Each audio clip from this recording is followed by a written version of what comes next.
The 12 most important Ken Griffey Jr. rookie cards. How many different Ken Griffey rookie cards do you think there are? 3, 4, 10, 100? Whatever your answer, you might just be right.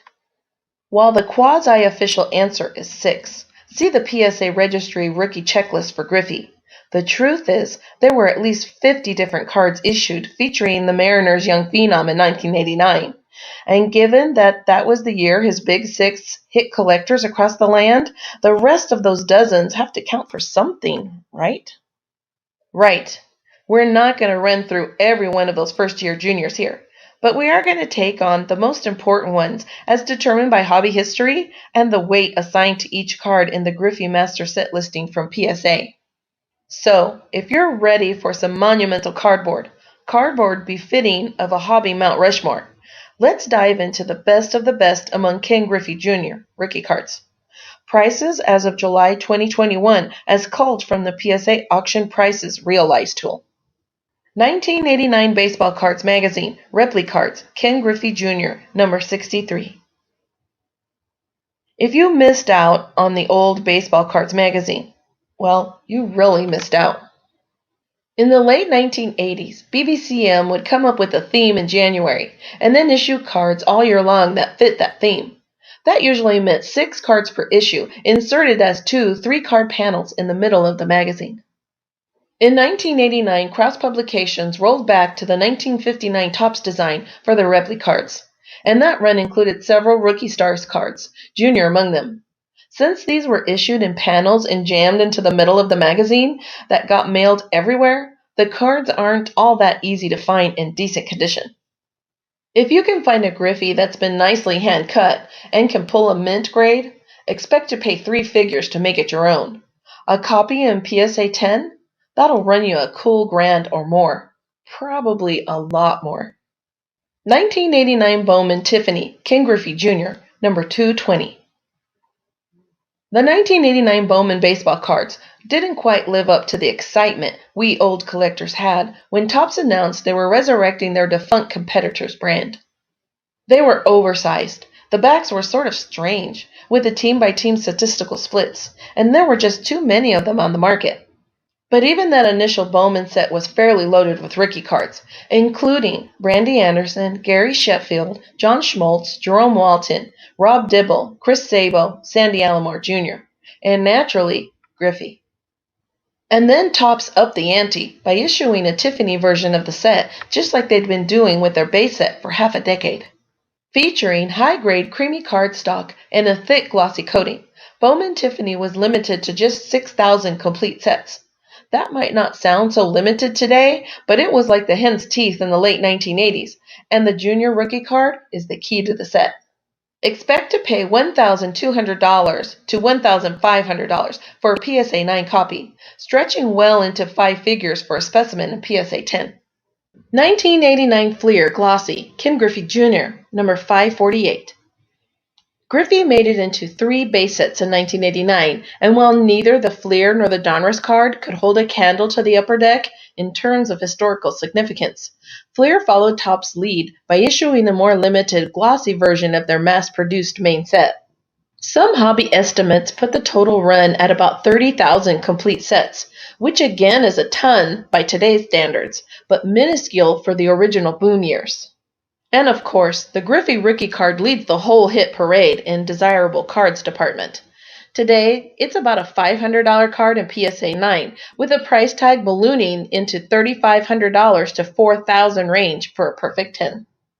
1989 Topps Traded, Ken Griffey Jr., Tiffany, number 41T.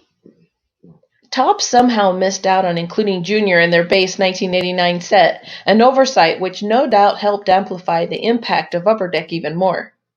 But leaving out Griffey from the start also eventually led to a pretty neat-looking 1989 Topps Traded card that has become a classic in its own right. And when you add the Tiffany treatment to the thing, with an estimated print run of about 15,000 sets, you get a pretty sweet and hot and simmery old hunk of cardboard.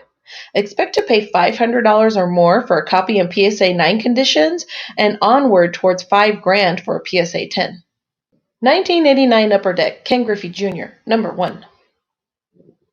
Upper Deck had a perfect read on the market when they entered in 1989. In particular, collectors were clamoring for high-quality photos, thick premium cardstock, some sort of assurance that the cards they were buying were authentic, limited print runs, rookies. So Upper Deck took that research and gave us high-quality photos on card fronts and backs, thick premium cardstock, holograms and tamper-proof Mylar packs, high price, which seemed to imply limited print run, the rookie card of all rookie cards at card number 1. Making the Griffey rookie card the first card of the first ever Upper Deck set virtually guaranteed the company would get off to a rousing start. And with any cooperation from young Griffey on the field, the card could just become legendary. As it turned out, Junior did just about all you could have ever imagined he might have done on the field, and so did his Upper Deck rookie card. Today, this is a $300 to $400 card in PSA 9, easily topping $2,000 in PSA 10.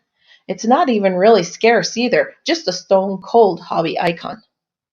1989 Bowman Tiffany, Ken Griffey Jr., number 259. One of the really neat things about Griffey's career is that he began playing in the major leagues while his dad was still there, back home for the Cincinnati Reds. Eventually, Sr. would join Jr. in Seattle, and they would unlock some magic baseball moments there in the Emerald City, just like fathers and sons have been doing on the ball field across the land for more than a century now. Topps took a moment of their own to capitalize on some of that magic right away, including this Griffey father and son combo with a TV motif, shades of 1955 Bowman in their Bowman reboot. Today, the Tiffany version of that double duty card is about an $80 buy in PSA 9, stretching north of $200 for copies in slab gem mint condition. 1989 Mother's Cookies, Ken Griffey Jr., arms folded, number 1. Mother's Cookies issued at least 4 different junior cards in 1989 in both single and panel form. This one is numbered 1, so it gets the call here. Doesn't hurt that we get an exuberant smile from the kid, who was known for his overall enthusiasm for the game, top to bottom. Not quite the same class as Upper Deck, or the Tiffany/Glossy cards from the price perspective. The Mother's cards excel in presenting affordable first-year options for collectors who want to snag some great early Griffies without breaking the bank. This one checks in around $25 in PSA 9 condition, or $50 plus for PSA 10. 1988 Star, Ken Griffey Jr. Silver Edition, 1 through 9 cards on list, number 3. Like Mother's, Star issued several Griffey cards in 1989 and in 1988. This card is one of at least 9 junior cards that carry the 88 tag, representing the year before Griffey made his actual big league debut on April 3, 1989. As the series name implies, these Silver Series cards were adorned with silver foil print that gave them a little extra pizzazz. Though not many of these technically pre-rookie cards have been graded, they remain pretty affordable all these years later. Expect price tags in the $50 to $60 range for PSA 9 copies and about $100 or more for PSA 10s. 1988/89 Star Nova Edition, Ken Griffey Jr. Career Stats, number 118. The 1988-89 Star Nova edition offered up another 10 Griffey cards, each one featuring a different theme, career stats, season 1, season 2, etc. Like the Silver edition, these aren't all that plentiful, especially in graded form, and they also tip the scale a little heavier than their 1988 counterparts. Expect to pay north of $150 for PSA 9 copies, with 10s pretty much non-existent. 1989 Classic Travel, Ken Griffey Jr., Update 1, number 131. The first classic card of Griffey came in their first update of 1989, appropriately titled Classic Travel Update 1.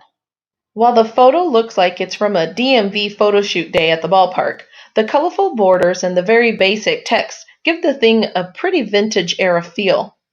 Not really scarce in any sense of the word, this is nonetheless a first-year Griffey, and one that brings in about $25 in PSA 9, up to $100 or so in PSA 10.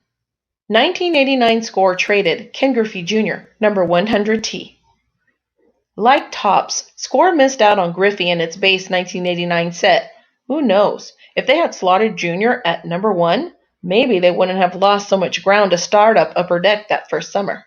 As things stand, Score made things righter in the fall with their traded set, including Griffey at 100T on a card that is bright and action-packed, leaving us with a great-looking, affordable, and largely forgotten rookie card of the legend. Today, the 1989 Score traded Griffey sells for about $25 in PSA 9 and $125 plus in PSA 10. 1989 Dontris, Ken Griffey Jr., number 33. Dontris not only had the foresight to include Griffey in their base set, they also made him a rated rookie. Seems like a no-brainer now looking back, and it did even at the time, really, considering the hype surrounding Griffey. Still, Dontris scored where Topps and Score failed. That's bonus points for old Big D. Alas, the base card has lagged behind its glitzy counterparts in value over the years, but that just means that it's affordable, if way overproduced, hobby classic. Expect prices in the $25 to $35 range for PSA 9 copies and $300 to $400 for slab specimens in perfect gem mint condition.